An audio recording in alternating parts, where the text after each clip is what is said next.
Hey everybody, welcome to this hangout. I'm Scott, he's Drexel. We're going to be talking about podcasting and we're going to be talking about NLP. We're going to be talking about how do you influence people. One of the big questions that I always get from podcasters is, oh Scott, I got 1,000 downloads of my podcast last week and nobody's bought my book, or nobody's bought this, or nobody's done this, or nothing has happened. I don't even know if they've listened.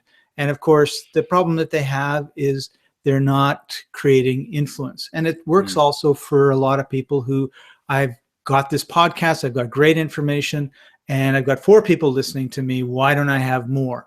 And I'm a firm believer in NLP for a number of reasons. And the main one is it's not the first one, but one of my very first podcasts was weight loss and the mind. And it was like, think fit, be fit. And, we all know we need to eat better. We all know we need to exercise. Why aren't we? It's what's here. And the person that I had as a co-host was learning NLP at the time, was quite good at what he had learned. And so we did, 100, 120 episodes. And we had so many people sharing the podcast. We had so many people that were losing weight, being happier and all the rest of it. And a lot of it, if not all of it, was due to my sparkling personality. No, it was due to Shane's ability with NLP to influence people, to get them to take action, to actually delve into a little bit of maybe of their subconscious and get them to change. So when Drexel and I met and he agreed to work with me on a couple podcasting courses, I was just thrilled. So with that, Drexel, how are you doing today? Well, I'm doing pretty well after our little technological difficulties we just had. But I'm happy to be here and excited to provide some more value for the people who listen to this channel. Great. Awesome. And Drexel is referring to blab.im, which we were going to use to do this chat. And for whatever reason, I believe that Drexel has been blacklisted by Blab and Twitter for... He's too influential for them. They don't want to have anything to do with him. Yeah. It's unfortunate that NLP doesn't work on technology the way it works on humans. That's right. So basically we just spent the last hour trying to get onto Blab. We had the tech people at Blab who had never, ever heard or seen any of this. We sent them all the texts and everything else that we got in terms of errors. And we moved over here to Google Hangouts and have no problem. So just wanted to let you know about that. All right. So Drexel, why don't we start with, I was going to say like how you got into NLP, but I would prefer to get into why you feel NLP is such a powerful I'm going to say process, okay? Because there's an awful lot to it, but in a kind of like a general overall view, as opposed, someone who's taken some training in NLP versus somebody who has no clue and doesn't do anything naturally. Sometimes, there's a lot of people that use the principles of NLP who've never been trained in it because they've either just been exposed to things or they've said certain things and got a good response and positive reinforcement. They just kept doing it, or they've been it's just sort of the way that they speak, or some of the things that they've read, and maybe they didn't know that person was using NLP. But what's the difference in your opinion between somebody who understands how this works, and just really how the brain works and the mind works, versus someone who doesn't? Well, I think the most important takeaway from NLP is that all human beings, and really all animals in general, are constantly communicating. They're communicating something. They're communicating with facial expressions, with body language, with the words they choose, with the tone of their voice. And people who are trained in NLP, at least in the context of communicating with others, NLP can be used for a lot of stuff. You can use it on yourself. But when you're using it with other people or on other people, what it does is it gives you the awareness of what is being communicated, not only by the other person, but also more awareness of what you are communicating as well. So I would say it's really a process of making the unconscious conscious in terms of communication. Okay. If that makes sense. So when we're unconsciously communicating, is it safe to assume that we're doing a very poor job of it? No, I wouldn't say that, but the more you know, the higher degree of control you have over the conversation, and the more powerful your frame is within that conversation. So let me give you an example of something that I used to do. I've used NLP in a therapeutic setting. I've used it in a sales setting, which is where I really shine with it. But let's say that there's an individual, let's say it's one of your friends, and every time your friend is excited, he goes like this. Okay, now it's kind of a goofy gesture in general, but everyone has their own gestures that they use for different moods that they're in. Now, if you aren't paying close attention, you might not realize that your friend does that whenever they're excited. But if you are aware of it and you pick up on that connection, then if you desire to make your friend excited about something while you're describing something, you can just kind of start doing that. You can feed that gesture back to them, and then their subconscious will recognize, hey, that means excitement. This is not something they're going to pick up on consciously. Right. You can sort of engineer people's behavior by using the words they like, the gestures they tend to use. It's a very powerful way to build rapport because people like people who are similar to them, subconsciously and consciously.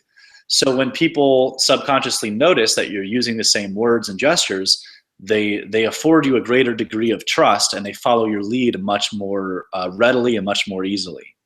And this is also something that can happen when you're in rapport with somebody and you're not aware of it. Like I'm quite familiar with the idea of modeling, right? So if somebody's got their arm up this way or whatever, and I do the same thing consciously, I'm creating, and tell me if I've got this all wrong, I'm trying to create this rapport. But I notice sometimes when I'm in a really deep discussion with somebody, and then I sort of pull myself out and I observe what's going on, they'll be like this and I'll be like this, right? And That's it's not conscious or anything, but it's just like we're really intense. And then I'll look and I'll like, oh my God, we're in exactly the same mirror position of each other, sort of thing.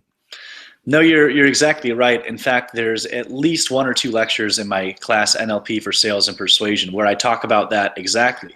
Where I talk about when people are in rapport, they naturally match and mirror each other, which is the phenomenon you're talking about with the similar body positioning.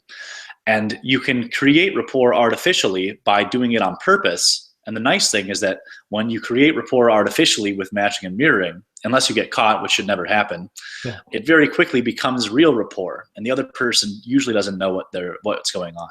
I did get caught doing NLP one time, and I've caught other people doing it to me, but only because I know, I know the same tricks.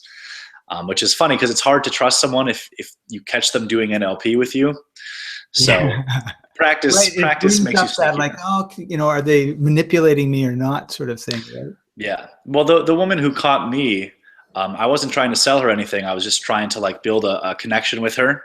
So I was doing this connection pattern, and she kind of crossed her arms and she goes, "I know what you're doing." I said, "What are you talking about?" She goes, "I'm an NLP trainer and a hypnotherapist." So I'm sure I blushed a little bit, but it ended up just being funny and just a joke between us from that point on. Right. But yeah, so you don't want to be super obvious about it. Like you don't want to be 100%, like you don't want to be playing that like stage game where you're following all of their moves. That's way too obvious. Right. So there's power in subtlety.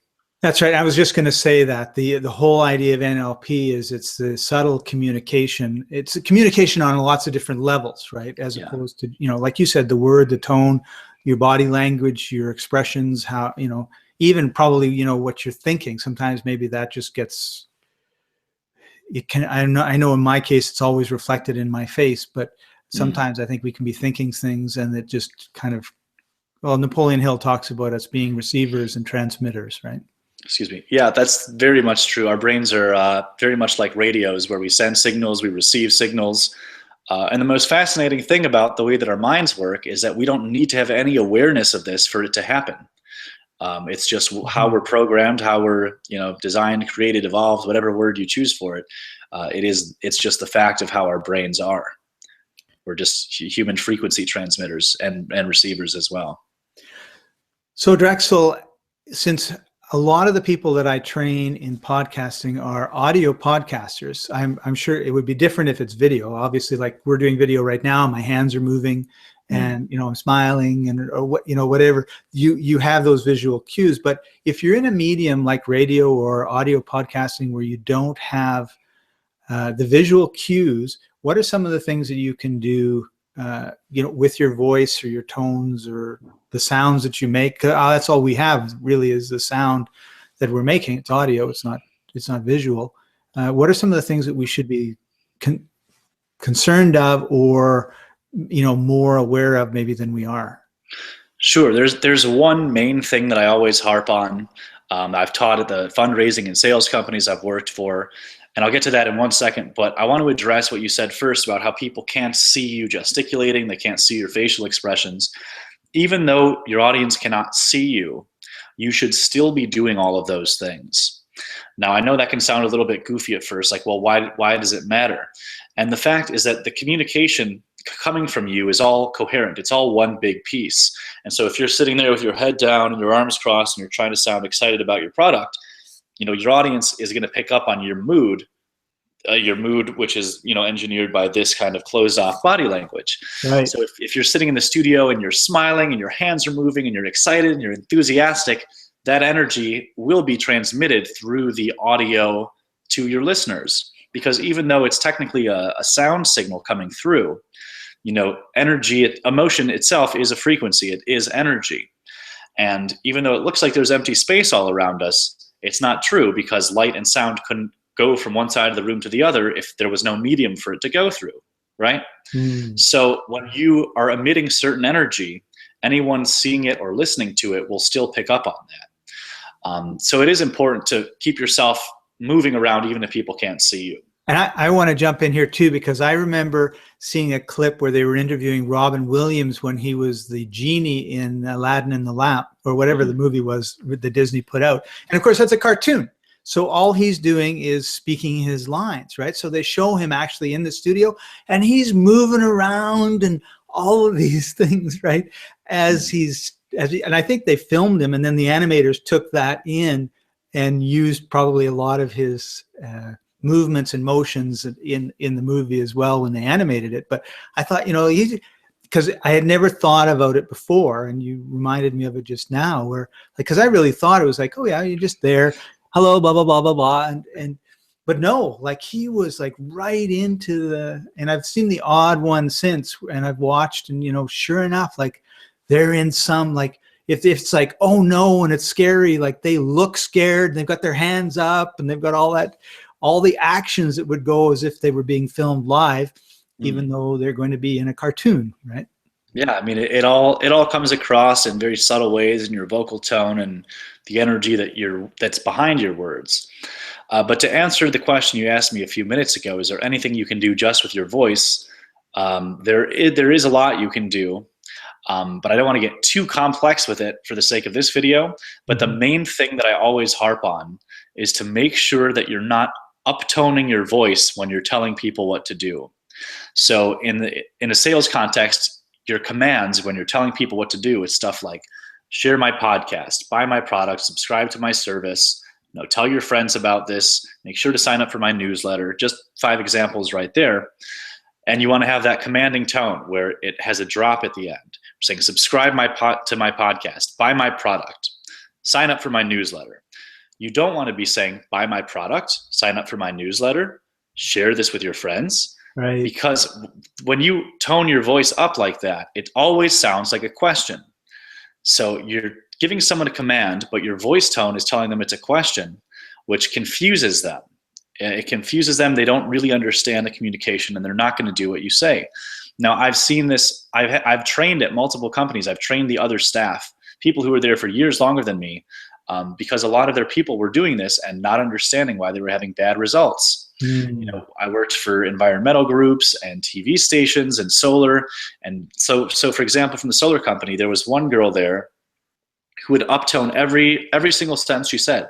So she'd be at someone's door saying, hi, I'm here from this solar company, and I want you to sign up for a free appointment so we can do a consultation. And she sounded like a child, first of all, not like a serious business person, but she had very poor results in terms of the number of people who actually signed up through her. And most people are very unaware of these little differences in how in what voice tone can do. But in verbal English, there's really only three kinds of sentences. There are statements, which are just kind of flat, like Johnny go to the store or Johnny went to the store. There's questions like Johnny went to the store or Johnny go to the store. And then there's commands like Johnny go to the store. So the same words or very similar words, depending on which intonation you use, it turns into a different sentence. I've seen studies that say that only 7% of human communication is the words that we use, and the remaining 93% is nonverbals like body language and paraverbals such as tone. So that's one quick trick that people can start to do. It can be kind of jarring at first when you become aware of this, because then you start to talk, you're like, wait, am I doing this wrong?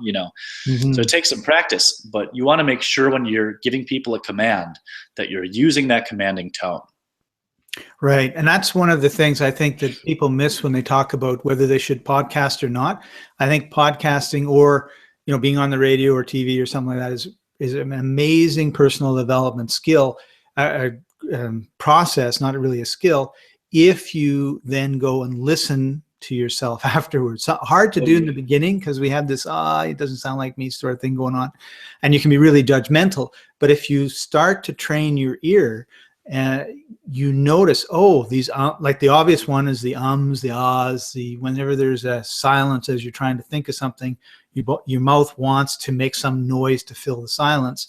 But the other side of it, and a far more subtle aspect of it, is what you were just saying about, are you giving commands at the right time? Are you asking questions at the right time? Are you, and are you just making your statements at the right time? And can I interject for 1 second? Sure. Something just occurred to me. So at the very beginning of this Google Hangout, you talked about people who get lots of downloads but no sales with their products, and they're trying to figure out why. So that can be part of it, but the other part, which was implied by what I just said, but I hadn't made it explicit, is that you have to actually tell people to buy your product. You have to actually, it's called a call to action in sales terminologies. Yes. You have to direct them what to do. Because I think a lot of people, especially when they first start out in business, they have this idea that if they just provide a lot of really great content, people are automatically going to seek out their products and try to find the buy button. And that might be true sometimes, but you're going to get much, much better results and more sales if you pepper your speech, or at the end of your podcast, you tell them, click the link below to go find my book or go find my course or whatever it is. Excuse me. So people also need to be assertive enough and believe in the value of their product enough. Even if they're a great speaker, have a great podcast, you need to be assertive and tell people to buy your product and direct them on how to do so. I totally agree, because many, many times they're going to be coming to you and saying, well, I didn't know that you had this or that service, or you didn't tell me. And why, or even, why didn't you tell me? I would have been using your service for 2 years if you'd have told me. I've been listening to your podcast for 2 years. You never told me to do that. I think people have some conflicting emotions about marketing and sales and selling things. I think when I first started out, I had some emotional barriers around asking other people for money just because I had never done it before.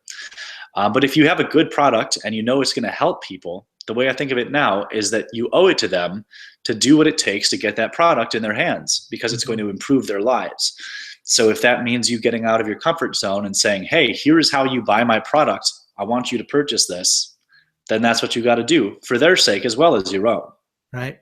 And as the podcast host, you're the leader of your audience. And how many leaders, live in their comfort zone, to put it mildly, right? None. So get out of it. Well, my definition of leadership, it's changed throughout my life, but at this point, I consider that leadership or power to be the flip side of responsibility. So essentially, I see leadership as taking responsibility for the well-being of your tribe. And this goes back to what I just said. If your product is going to help them, then it's your responsibility to get it in their hands. That's right. That's a really good way of looking at it. And I think and I think this whole idea of being a leader is something that everyone that gets up in front of a mic really has to own. I don't know any other way of putting it except just really own it. So you know what? I'm the leader. So where are we going? Mm-hmm. You And have to, if you're the captain of the ship, you have to be confident, not only to get to the destination, but because people won't follow you if you sound shaky or unsure. yeah, So, can you imagine you know what I going? mean? Do you know the story of Cortez when he was told by the king of Spain to go and conquer South America? I don't.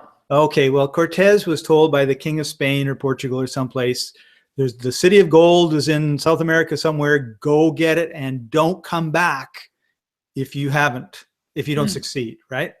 So he gets there and he's got like 5 ships. So I don't know, 500 men, maybe 700 men, maybe 1,000 men. I don't know how many people fit on a ship.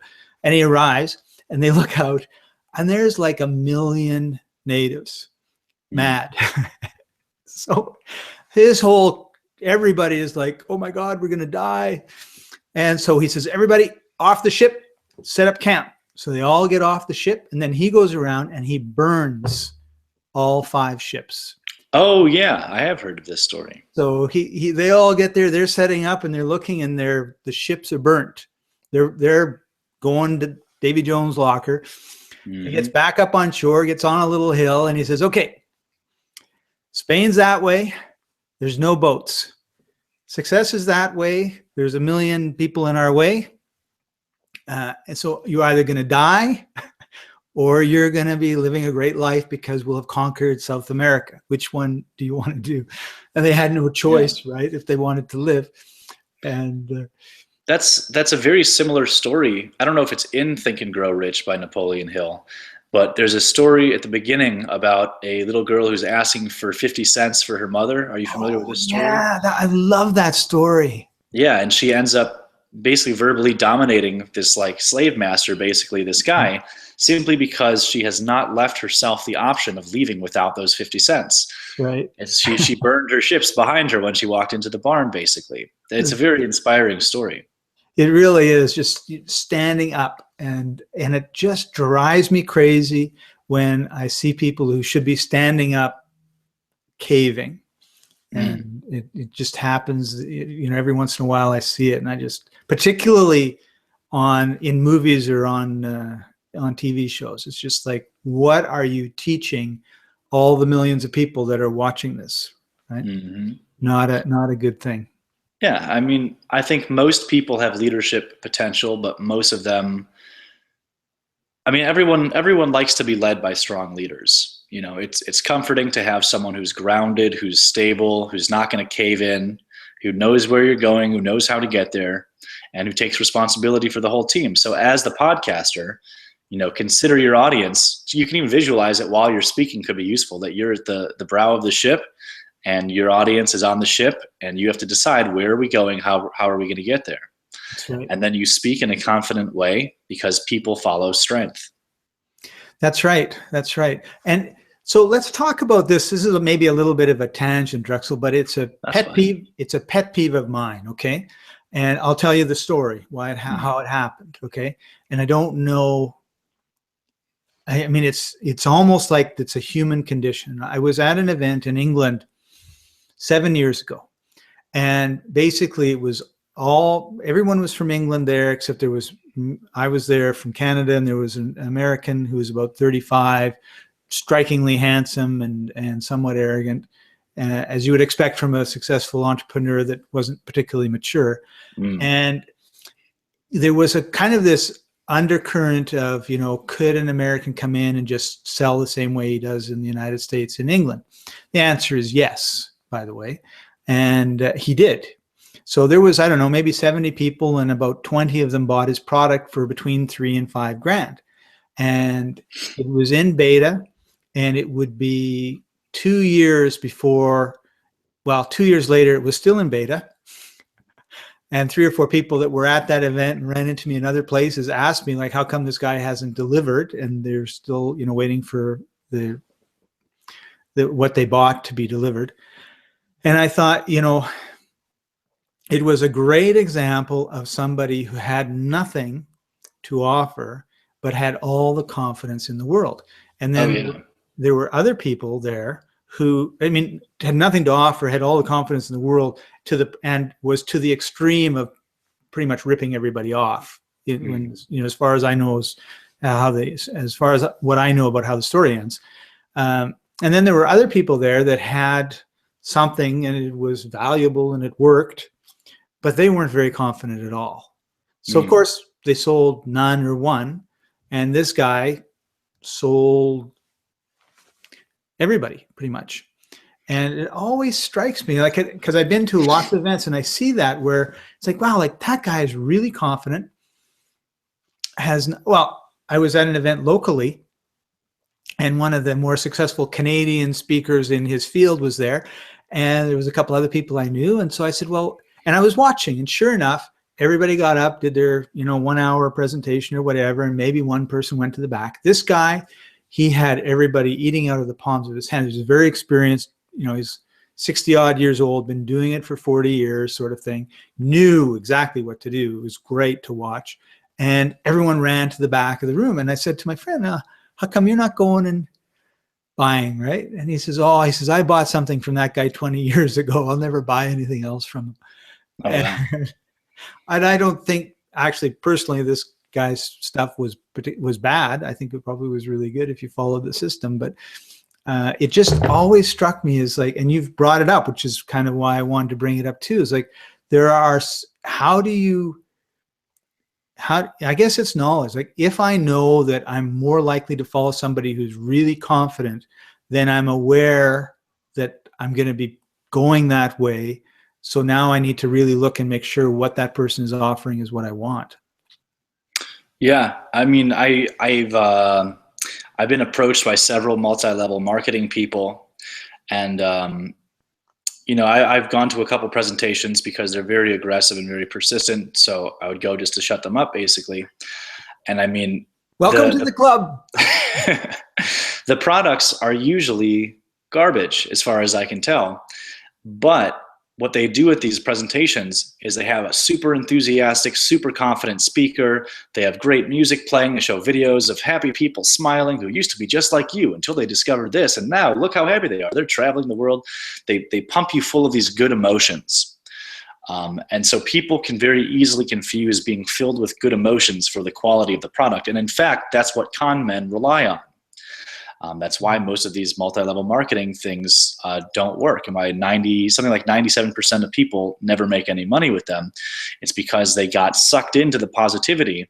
A lot of NLP seminars are like this as well, where they're not actually communicating useful information to people, but they're getting them to stand up and do these like, I am strong and I feel great exercises. So they leave the seminar feeling great, thinking they got a lot of value out of it, when in fact they were just given this inspirational feeling. So it's very important, I think, how do I word this? To not let your emotions get the best of you. And that's true everywhere in life. Right. If you could see an absolutely beautiful woman who's not a very good person, but you blind yourself to that because of the feeling that you get by dating such a beautiful woman. Right. So it's very similar. It's important to just pick up the latest National Enquirer. You want to know what we're talking about, right? That magazine sells so incredibly well. I think I read it. It's like the third best-selling publication in the United States or something like that. Yeah, like the Bible and one other book or magazine is more popular. It's amazing. Yeah, it really is. And good marketers know. And I mean, every marketer does this. You try to inspire people, get them to feel certain emotions. The trick is to make sure that your product actually delivers as well, because otherwise you ruin your reputation. And that's why a lot of like old Wild West con men, they would go from town to town with their tricks, because by the time people realized what was going on, they were already gone. Mm-hmm. So they couldn't stay there and keep selling their snake oil because everyone knew what kind of man or woman they were. Right.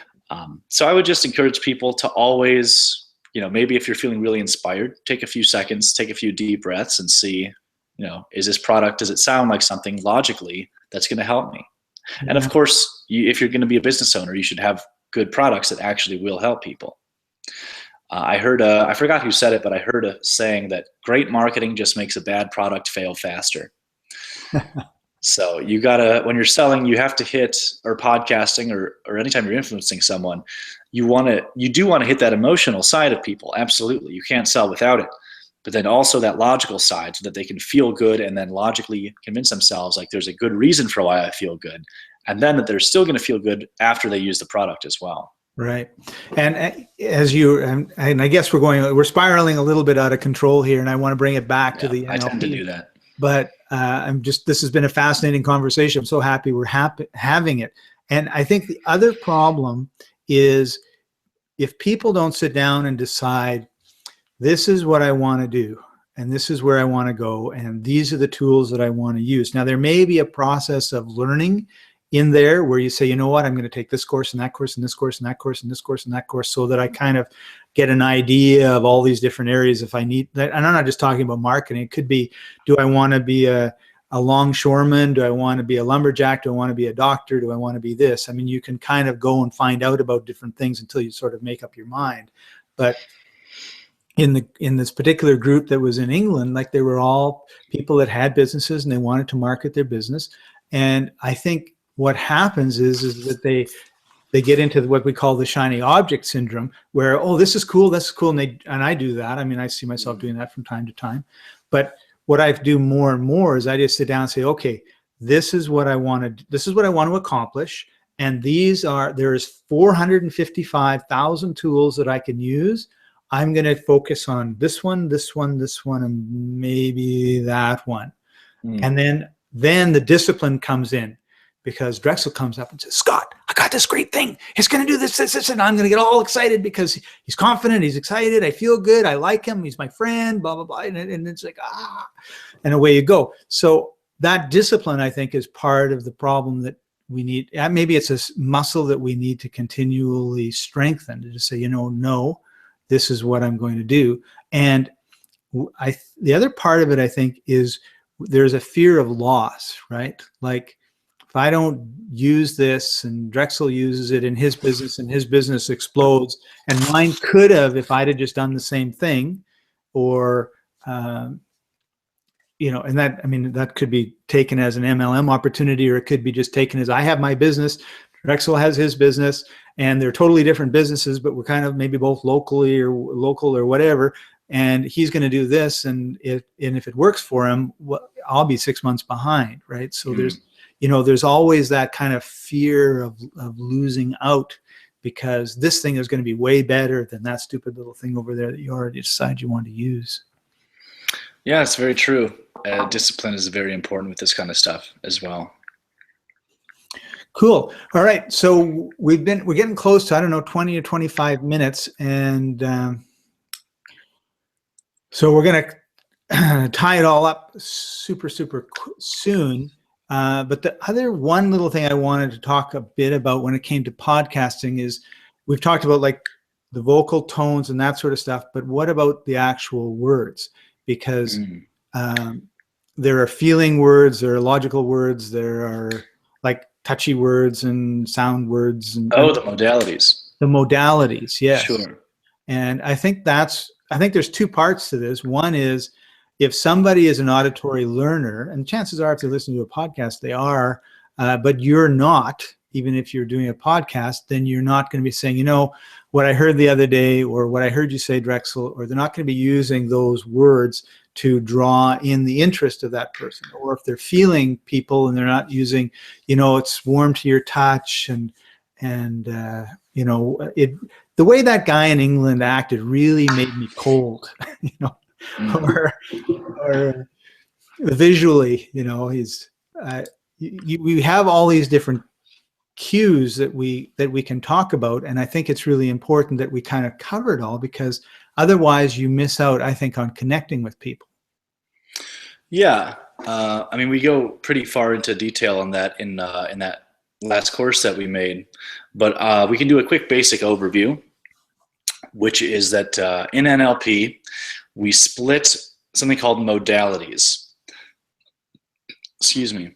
And most people have one modality that they use to process the sensory data of the world more than others. So for example, VKA is kind of the abbreviation. So we talk about a visual modality, which means seeing, a kinesthetic modality, which means feeling, and an auditory modality, which means hearing.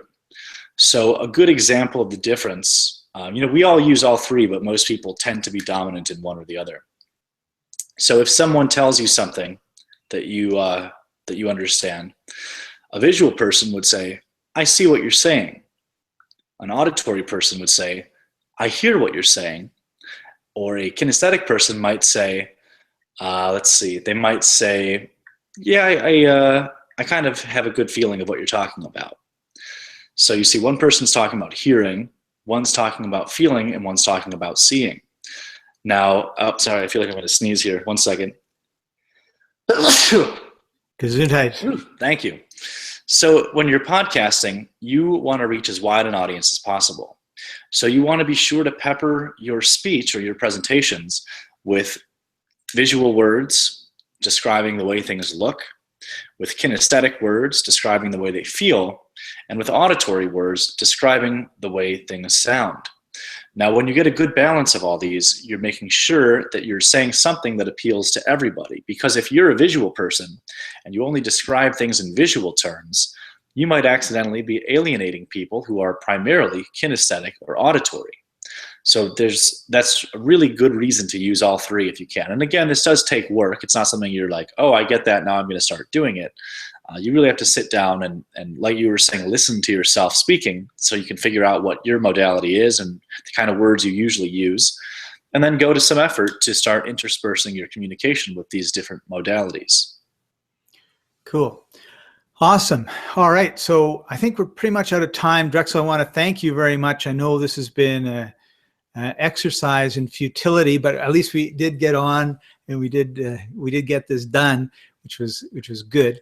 Yeah, we got a great video out of it, even if the blab itself didn't work out. No, that's right. And yeah, now I'm scared to invite anybody to blab. I don't want this happening. I think it's just people that I asked to join the blab it's going to happen to. But so why don't we leave everybody with one tip that you'd like to give them? One tip that I would like to give them: lead the ship.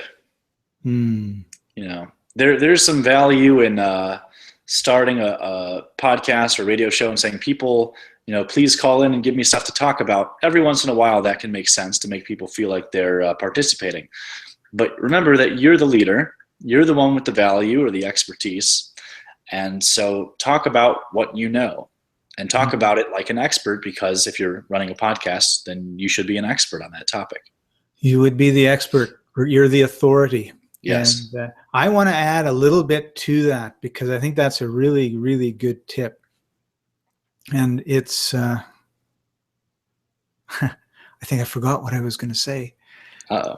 If you're the leader, I did forget. Okay, we don't need to add to that tip. Another tip: remember your content. Remember your content. That's right. Or normally I have a piece of paper and I write down something so that if you're saying it, I'll write it down and it'll tweak me. And I'm sure as soon as I hang up, I'm going to go, "Oh yeah, I wanted to say that." Yeah.